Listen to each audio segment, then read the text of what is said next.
So building codes. I need to reduce this a little bit. Okay. We talked about the textbook, and we communicate our building codes for us through our drafting. That we understand building codes is how we make our blueprints, and they have to correspond to what the actual built environment will look like. So consequently, our construction documents shows our understanding of building codes. And how does it work in an office? In an office, usually the principals are are the ones that govern and say, okay, this will fly and this won't. But you, as a drafter or a beginning entry level engineer or civil, you take your best shot at meeting the codes, and you'll know, like I said, you probably use maybe 15 all the time, and then the rest of the 200 you probably never touch. Every once in a while. Okay, let me shut off this distraction. Okay. Over the next 14 weeks, we'll become familiar with what's inside the IBC. We want to talk about Florida State Code and Lee County building permits, and especially what's very important for the last 30 years is the Americans with Disabilities Act. You'll notice that every everything on campus is easy to use. Like you're supposed to be able to roll your a cart or a wheelchair and not have any obstacles. So this was a big move by the federal government, and it gets its own module. That's how big it is. We'll talk a little bit about FEMA and coastal regulations, and the student will gain the appreciation of codes as a living document. We think that when it becomes a code, it means it's codified, it's written down. But it really is a living document because we look back and try to modify the codes depending on our professional judgment. We all come together, everyone in the building industry can make a comment to the code if it's not working the way it's intended. We communicate with our drawings, and this drawing here, uh, the section drawings that are very valuable are one of the ways that we communicate to the building department and to our structural engineers with what our intent is. As an architect or as a designer, we can make it our best guess, but then this gets forwarded to the engineer, and the engineer has to sign off on it. That's why when we draft, we're down here and we're happy, extremely happy, because we understand codes and we're pushing it up to the next realm of management. And this could be your project, let's say your project captain, and then finally Mr. Morgan, if he were architect, or if he were the engineer. So the engineer gets the money because if something crumbles, they take the fall. Humpty Dumpty, right? They will fall, and that's why they get most of the money because they actually stand on the pinnacle and make the judgment, make the call. That's not to say that they have to make that call on their own. They have middle management to do that. These guys are going to help. We'll put a few more. Right? He has his team to help.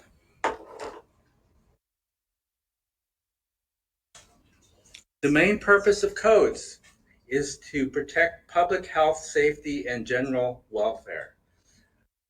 So often we see where a building might have collapsed because something wasn't used, specific beams or a type of concrete.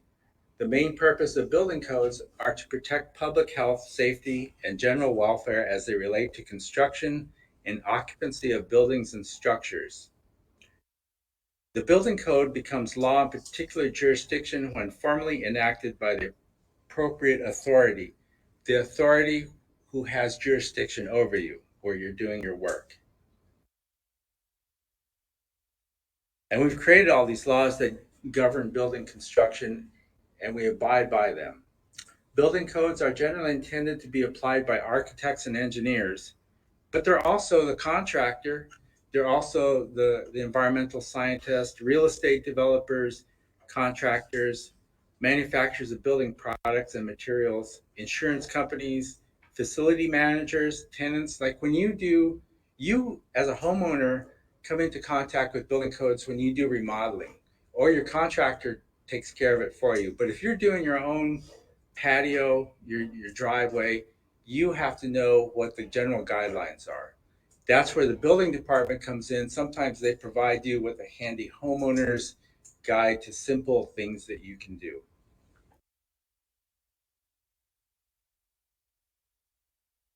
We all agree that safety matters. And by doing the codes, we're guaranteeing that the building's not going to collapse under its normal use. Those nice chairs that are out there in the hallway that fold down, have no legs, they better stay hooked to that wall, or Morgan and Morgan's on this one. You get free education if you're sitting in there and it comes off and you hurt yourself. All right. So one of the defense mechanisms is that those chairs have been tested by somebody at the testing department to make sure that they don't come off the walls under general use.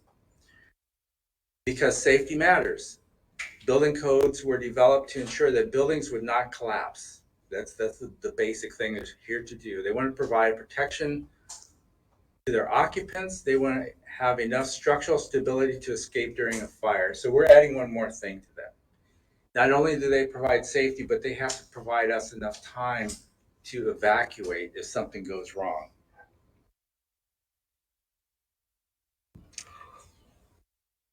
Again, we agree that safety matters. The main goal, building codes are a collection of laws and regulations that apply to a municipality or a state. They cover new construction, remodeling, restoration, repairs, as well as define room sizes, ceiling heights, lighting, heating, ventilation requirements. So one of the important things that this says, it could also be a municipality. If you're working out on one of the islands, you could say Fort Myers Beach, there's an even stronger set of requirements from the municipality. Now, I don't know for sure, but I'm sure that it has a lot to do with FEMA and coastal regulations. Okay, so that's one case where an accident or you could call it a dangerous situation to live on the coast. And in that case, you're going to have to respond to the municipality who is familiar with what might happen for weather patterns and storm surges, things like that. The main damage that the Hurricane Ian did to us is that it extended the damage zone with unprecedented levels of atmosphere, right?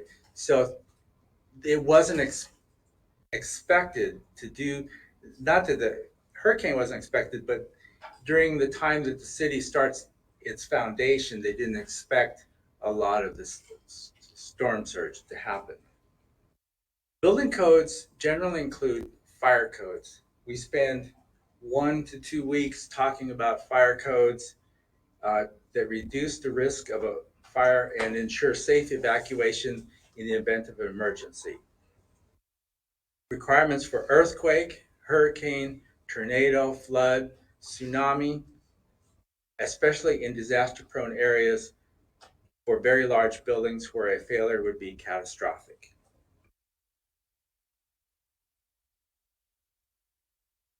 Rules regarding parking and traffic impact are also mentioned. Requirements for specific uses, for example, this kind of falls under OSHA, uh, storage of flammable substances or housing a large number of people. So there's also people factor into the live load. You can't have more people than a place would allow. So we have this particular room because it's certified to handle 30 people, not more, not less. Well, not more, right? 45, but 30 people in this room is still considered safe because we can get out through that door. I can bust out this window. I'm not, I don't, maybe not.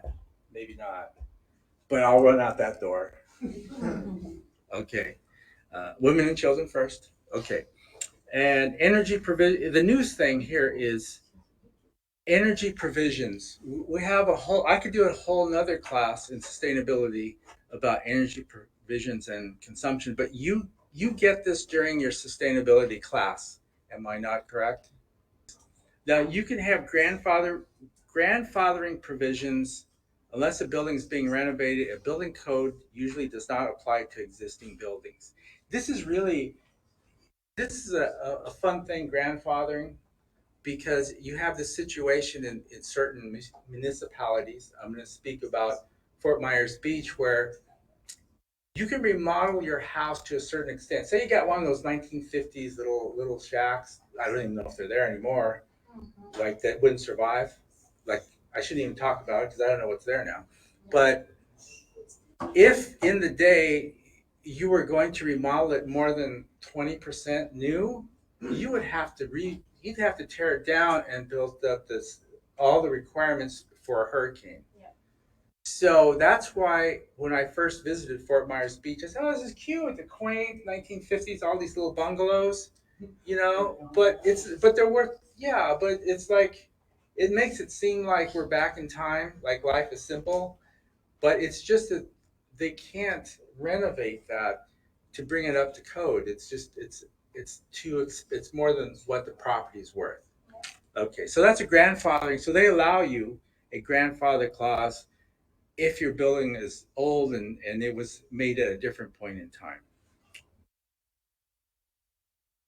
You also have specifications on components, and this is where we get to materials versus measurements. And so if you have something that's been approved for something, wattage, it could be durability, then you can have allowable installation methodologies if you use the whole component. Minimum maximum room and exit sizes and location. Qualification of individuals or corporations doing the work. And for high structures, anti-collision markers for the benefit of aircraft. So we always put a red light on anything that's tall, right? So you can see that. Although the Mosquito Man does come down pretty low, I'd have to say. He must keep that in track. Building codes are generally separate from zoning ordinances, but exterior restrictions such as setbacks may fall into category. Okay, what's this showing?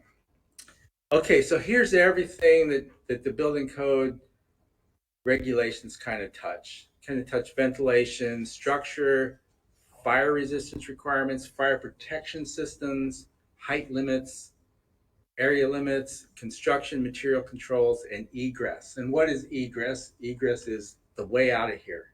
How are you going to get out of something? Okay, let's check our time. We're still good. I lost somebody. Okay, Gabriel. Gabriel, okay. Hang in there, Adriana. Hang in there. We're almost done. Okay. You're saying to yourself, this class seems longer than any class I've ever been in. And I don't know why you're saying that. Because we get out in 10 minutes. Okay. Here is Father Time, History of Building Codes. And who is the first one to come up with this? It's Hammurabi. He's one of the first Mesopotamian rulers. Building codes are written to protect people and property. So his claim to fame was he really liked to get laws down in the books because before that there were none. And this kind of leads to laws that you see in the Bible, Deuteronomy, different kinds of laws, but this is the first record of it. It's carved in stone. And he was the founder and king of Babylonian Empire and is recognized as the first person to publish the laws of the people. Okay, and here he's seen with the god on that lower picture. He's so famous that he gets this golden scribe to do this. Here's an example of one of his laws, which are very simple. If the builder builds a house for someone and does not construct it properly, and the house which he built fall in and kill its owner, then that builder shall be put to death.